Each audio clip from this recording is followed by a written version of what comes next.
या बातमीचे प्रायोजक आहेत सुप्रसिद्ध हॉटेल बडे पीर, लक्ष्मी मार्केट, विजापूर वेस्ट आणि दुसरी शाखा जिंदाशहा मदार चौक, सोलापूर.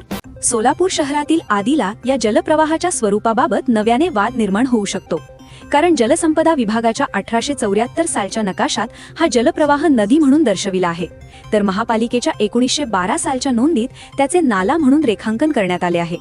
जवळपास 150 वर्षांच्या या विसंगत नोंदींमुळे आदिलाच्या रेडलाईन रेखांकनाकडे महापालिका प्रशासन, पदाधिकारी तसेच बांधकाम व्यावसायिकांचे लक्ष लागले आहे. सीना नदीची उपनदी असलेल्या आदिला नदीसाठी सुमारे 15 मीटर रेडलाईन निश्चित होण्याची शक्यता आहे.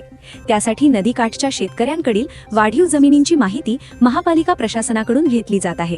150 वर्षांपूर्वी सोलापूर शहराची व्याप्ती केवळ 20 चौ किलोमीटर इतकी होती. आज ती जवळपास 178 चौ किलोमीटर पर्यंत आहे. पूर्वी शहराजवळील परिसरात मोठ्या प्रमाणावर शेती होती. पावसाच्या पाण्याच्या प्रवाहामुळे लोकवस्तींना फारसा त्रास नव्हता. मात्र अलीकडील महापुरात आदिला नदीचे मूळ अस्तित्व ठळकपणे समोर आले. दरम्यान नदीच्या दोन्ही बाजूंना वर्षानुवर्षे गाळ साचला. ही मिळालेली वाढीव जमिनीची स्थानिकांच्या नावावर नोंद झाली. अनेक वर्षे त्या जमिनीवर शेतीही केली गेली. कालांतराने शहराचा विस्तार वाढला आणि काही शेतकरी बांधकाम व्यवसायाकडे वळले.